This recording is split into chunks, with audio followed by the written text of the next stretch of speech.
15 মাসের এক শিশু তার বাবার পথ চেয়ে বসেছিল, কিন্তু তার বাবা আর ফিরে আসেনি। কেন জানেন? কারণ তার বাবা ভাষার মর্যাদা রক্ষার জন্য লড়াই করতে গিয়ে শহীদ হয়েছেন।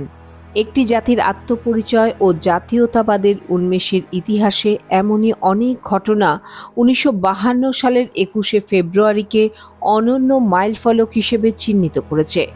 এটি কেবল একটি নির্দিষ্ট দিনে রাষ্ট্রভাষা বাংলার দাবিতে ছাত্র জনতার রাজপথে নামার ঘটনা ছিল না, বরং ছিল এক দীর্ঘস্থায়ী সাংস্কৃতিক, রাজনৈতিক ও অর্থনৈতিক শোষণের বিরুদ্ধে সমন্বিত প্রতিরোধের বহিঃপ্রকাশ। রোমাঞ্চ ওয়ার্ল্ড টিমের আজকের নিবেদন, ইতিহাসের পর্যালোচনা।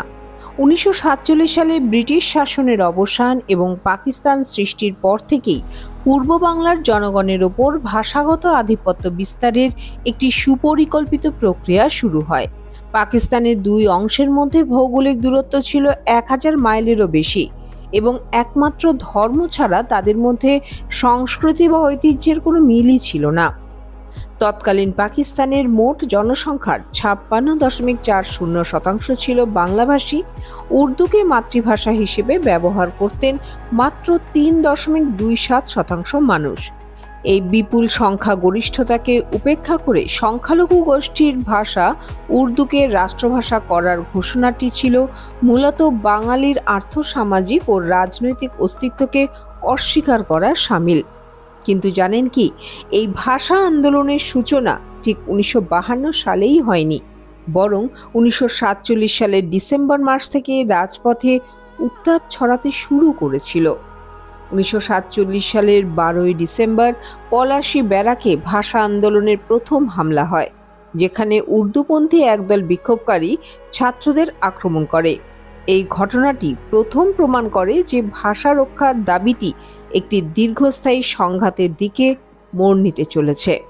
1948 সালের 21শে মার্চ রেসকোর্স ময়দানে মোহাম্মদ আলী জিন্নাহ যখন ঘোষণা করলেন উর্দু এবং একমাত্র উর্দুই হবে পাকিস্তানের রাষ্ট্রভাষা, তখন উপস্থিত বাঙালি ছাত্র সমাজ তাৎক্ষণিকভাবে না না ধ্বনিতে সেই ঘোষণার প্রতিবাদ জানায়। কয়েকটি তারিখের পরিসংখ্যান বরং উল্লেখ করি এখানে। 1947 সালের ডিসেম্বরের 12 পলাশী ব্যারাকে ছাত্রদের ওপর প্রথম হামলায় আন্দোলনের প্রাথমিক উত্তাপের সূচনা। 1948 ফেব্রুয়ারি 23 পাকিস্তান গণপরিষদের ধীরেন্দ্রনাথ দত্তের প্রস্তাব, বাংলাকে সরকারি ভাষা করার প্রথম আইনি দাবি। 1948 সালেরই 11ই মার্চ সাধারণ ধর্মঘট ও রাষ্ট্রভাষা সংগ্রাম পরিষদ গঠন, শেখ মুজিবুর রহমান সহ বহু নেতার গ্রেফতার ও আন্দোলনের বিস্তার। 1948 সালের মার্চ 21 মোহাম্মদ আলী জিন্নাহর উর্দু একমাত্র রাষ্ট্রভাষা ঘোষণা, বাঙালির মনে বিচ্ছিন্নতার বীজ বপন। 1952 সালের 26শে জানুয়ারি খাজা নাজিমুদ্দিনের একই ঘোষণার পুনরাবৃত্তি, আর সেটাই আন্দোলনের চূড়ান্ত রূপ নিল। এই ঐতিহাসিক ঘটনাক্রম বিশ্লেষণ করলে দেখা যায় ভাষা আন্দোলন কোনো আকস্মিক বিস্ফোরণ ছিল না, বরং এটি ছিল ধাপে ধাপে গড়ে ওঠা এক প্রতিরোধ কর্মসূচি।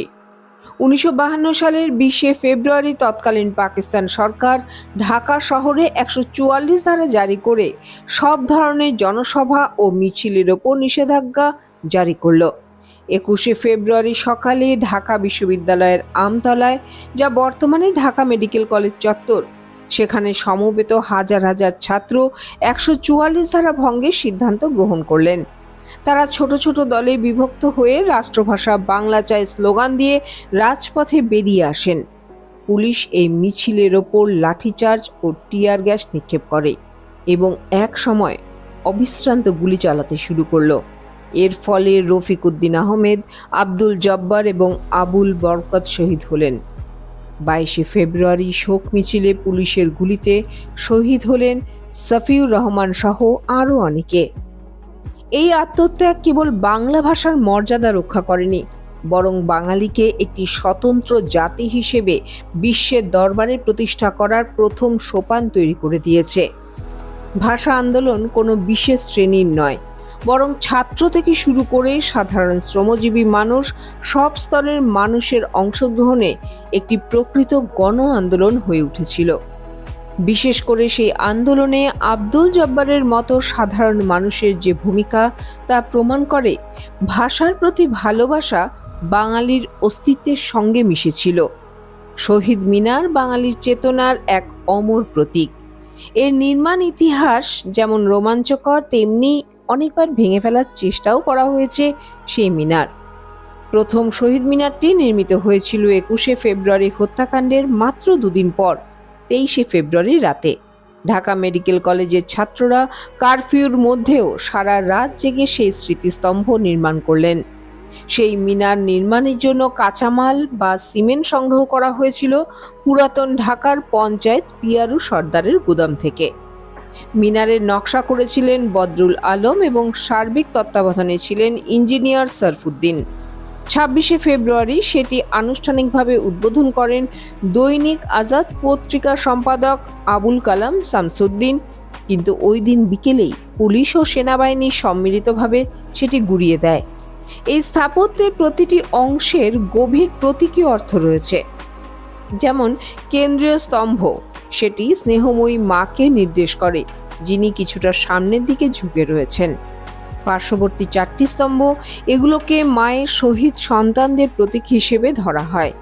লাল সূর্য, মিনারের পেছনে সেই লাল বৃত্তটি স্বাধীনতার উদীয়মান সূর্য ও শহীদদের রক্তের প্রতীক। আর সেই স্থাপত্য কাঠামো, এটি এমনভাবেই ডিজাইন করা হয়েছে যাতে বিকেলের রোদ বা ল্যাম্পপোস্টের আলো স্তম্ভগুলোর দীর্ঘ ছায়া তৈরি করে, যা শোকের গভীরতাকে প্রকাশ করবে। 21শে ফেব্রুয়ারির হত্যাকাণ্ডের সংবাদ পেয়ে চট্টগ্রামের কবি মাহবুব উল আলম চৌধুরী তাৎক্ষণিকভাবে রচনা করেছিলেন, আমি কাঁদতে আসিনি, ফাঁসির দাবি নিয়ে এসেছি। 120 লাইনের সেই দীর্ঘ কবিতাটি সেই সময়ের ক্ষোভের বহিঃপ্রকাশ ছিল। এরপর আলাউদ্দিন আল আজাদ লেখেন বিখ্যাত কবিতা স্মৃতিস্তম্ভ, যেখানে তিনি শাসক গোষ্ঠীকে চ্যালেঞ্জ করে বলেন, ইটের মিনার ভেঙেছে ভাঙুক, একটি মিনার গড়েছি আমরা 4 কোটি পরিবার। আব্দুল গফর চৌধুরীর সেই অমর কবিতা, আমার ভাইয়ের রক্তে রাঙানো 21শে ফেব্রুয়ারি। পরবর্তীতে সেটি আলতাফ মাহমুদের সুরে গানে রূপান্তরিত হয়। এই গান এখন বিশ্বজুড়ে আন্তর্জাতিক মাতৃভাষা দিবসের প্রধান সঙ্গীত। 1999 সালের 17ই নভেম্বর ইউনেস্কো 21শে ফেব্রুয়ারিকে আন্তর্জাতিক মাতৃভাষা দিবস হিসেবে স্বীকৃতি দিল। কানাডা প্রবাসী 2 বাঙালি রফিকুল ইসলাম এবং আব্দুস সালামের উদ্যোগে এবং বাংলাদেশ সরকারের কূটনৈতিক প্রচেষ্টায় এই স্বীকৃতি অর্জিত হলো। 2000 সাল থেকে বিশ্বের 188টি দেশে যথাযোগ্য মর্যাদায় দিনটি পালিত হয়ে আসছে। এই স্বীকৃতির ফলে 21শে ফেব্রুয়ারি এখন কেবল বাংলাদেশের সম্পদ নয়, বরং বিশ্বের প্রতিটি মানুষের নিজস্ব মাতৃভাষার অধিকার রক্ষার প্রতীক। বাংলা, হিন্দি, ইংলিশ, আপনার মাতৃভাষা যাই হয়ে থাক না কেন, নিজস্ব সংস্কৃতির প্রতি প্রেমে যেন সামান্য ঘাটতি না আসে। আর ভাষার ব্যবহার যেন নিজেকে, সেই সঙ্গে অন্যকেও সম্মান করার লক্ষ্যে হয়। সেটা যেন কখনোই অবহেলার বা ঔদ্ধত্যের বহিঃপ্রকাশ না হয়। এইটুকুই অনুরোধ করছি। আপনাদের মতামত জানার অপেক্ষায় রইলাম। ভালো লাগলে ভিডিওটি লাইক এবং শেয়ার করবেন, আর সাবস্ক্রাইব করতে ভুলবেন না যেন। ভালো থাকুন, ভালো রাখুন। খুব শিগগিরই দেখা হবে আবার নতুন কোনো বিষয় নিয়ে।